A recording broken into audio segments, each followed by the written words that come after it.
বন্ধুরা, আজকে বাজার থেকে বাঁধাকপি তার সাথে কিছু চিংড়ি মাছ এনেছিলাম। তাই ভাবলাম আজকে চিংড়ি মাছ দিয়ে বাঁধাকপি রেসিপিটা বানাই। কি বলবো বন্ধুরা, এত সুন্দর হয়েছিল। এই সময় বানিয়ে না খেলে এর যে কি স্বাদ বুঝতেই পারবেন না। চলুন রেসিপিটা শুরু করি। দেখুন, বাঁধাকপি রেসিপি বানানোর জন্য আমি চিংড়ি মাছ নিয়ে নিয়েছি আর বাঁধাকপি কেটে ভালোভাবে ধুয়ে নিয়েছি। চিংড়ি মাছের মধ্যে একটু হলুদ গুঁড়ো এবং একটু নুন দিয়ে মাখিয়ে রেখে দিচ্ছি।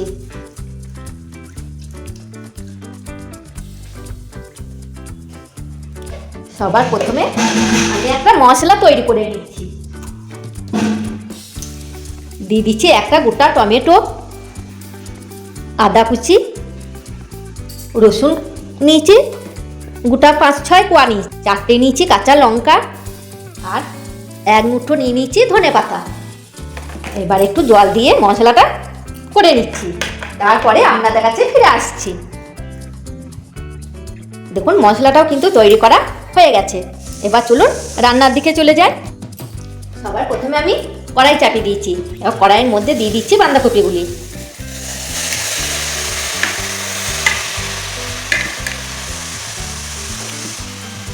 এবার দিয়ে দিচ্ছি জল,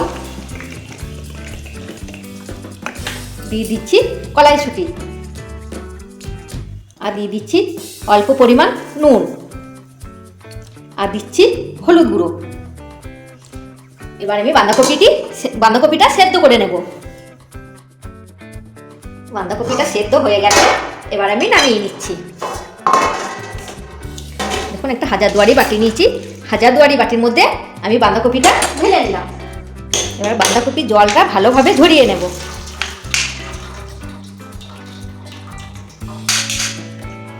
আবারও কড়াই চাপিয়ে দিয়েছি। এবার দিয়ে দিচ্ছি সরষের তেল। তেলটাকে ভালোভাবে গরম করে নিচ্ছি।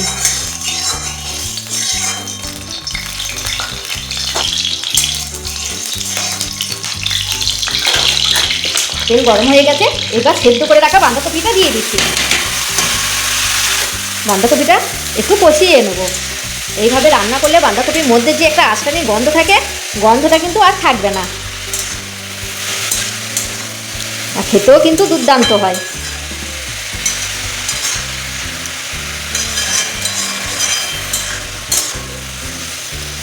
দশ মিনিটের মতন আমি বাঁধাকপিটা ভালোভাবে কষিয়ে তুলে নেব।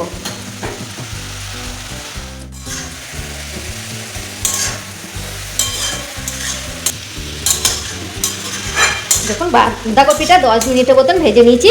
এবার ঢেলে নিচ্ছি।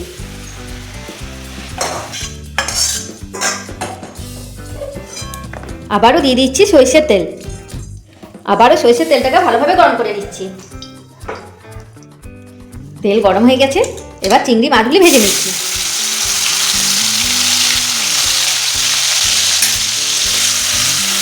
চিংড়ি মাছ কিন্তু বেশি ভাজবো না, বেশি ভাজলে কিন্তু চিংড়ি মাছ শক্ত হয়ে যায়।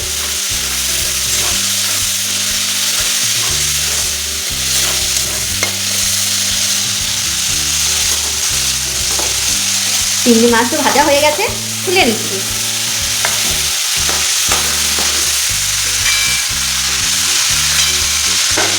এবার ওই তেলেই দিয়ে দিচ্ছি একটা দারচিনি আর গোটা জিরে।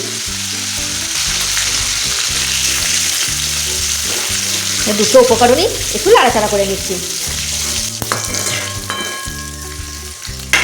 ফোড়নের মধ্যে একটা সুন্দর গন্ধ উঠে গেছে। এবার আগে থেকে মশলাটা করে রেখেছিলাম, ওই মশলাটা দিয়ে দিচ্ছি।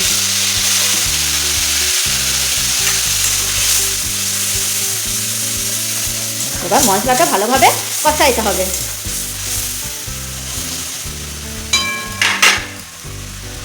দিয়ে দিচ্ছি হলুদ গুঁড়ো,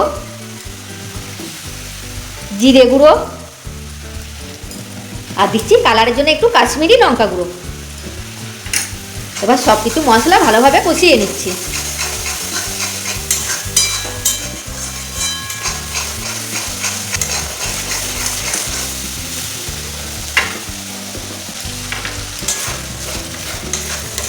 দেখুন, মশলার মধ্যে কিন্তু তেল একদম আলাদা হয়ে গেছে, তার মানে কিন্তু মশলাটা ভালোভাবে কষানো হয়ে গেছে।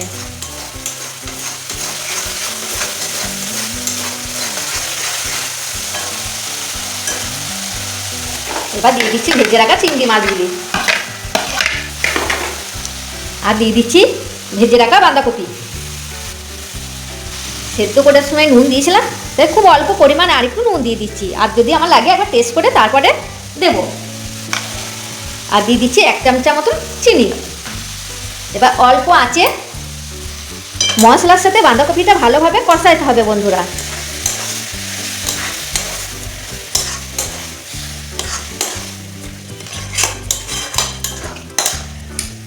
এবার বেশ খানিক হাতে টাইম নিয়ে মশলার সঙ্গে বাঁধাকপিটা ভালোভাবে কষাইতে হবে। দেখুন বাঁধাকপিটা কষাতে কষাতে কিন্তু একবারই তেল ছেড়ে দিয়েছে, আর কালারটা কিন্তু একদম চেঞ্জ হয়ে গেছে।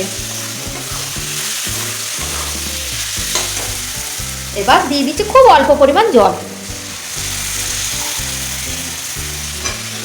আপনারা চাইলে কিন্তু একটু গরম মশলাও দিতে পারেন, গরম মশলা গুঁড়ো, কিন্তু এখানে গরম মশলা গুঁড়ো লাগবে না, কেননা ধনে পাতার গন্ধ আছে, চিংড়ি মাছের গন্ধ আছে। এটি কিন্তু এই রেসিপিটা খেতে খুব দুর্দান্ত হয়। একবার একটা বাঁধাকপি নিয়ে এসেছেন, এই রেসিপিটা বানিয়ে নেবেন, দেখবেন খেতে কিন্তু দুর্দান্ত হয়। ভাত, রুটি, পরোটা সবের সাথে কিন্তু আরামসে চলে যাবে। দেখুন রেসিপিটা কিন্তু একদম সম্পূর্ণ তৈরি করা হয়ে গেছে। আজকে রেসিপিটা যদি ভালো লাগে অবশ্যই একটা লাইক করে কমেন্ট করতে ভুলবেন না বন্ধুরা। আপনাদের একটা কমেন্টে আমাকে ভিডিও বানাতে উৎসাহিত করে, এবং চ্যানেলে নতুন হয়ে থাকলে চ্যানেলটাকে সাবস্ক্রাইব করে আমাদের পাশে থাকা অনুরোধ রইল বন্ধুরা। ভালো থাকবেন, সুস্থ থাকবেন, আর আমাদের সঙ্গে থাকবেন। হয়ে গেছে, এবার আমি নামিয়ে নিচ্ছি। এবার ওটা অন্য পাত্রের মধ্যে ঢেলে নিচ্ছি। গন্ধটা যা উঠেছে না বন্ধুরা, সেই লেভেলের হয়েছে।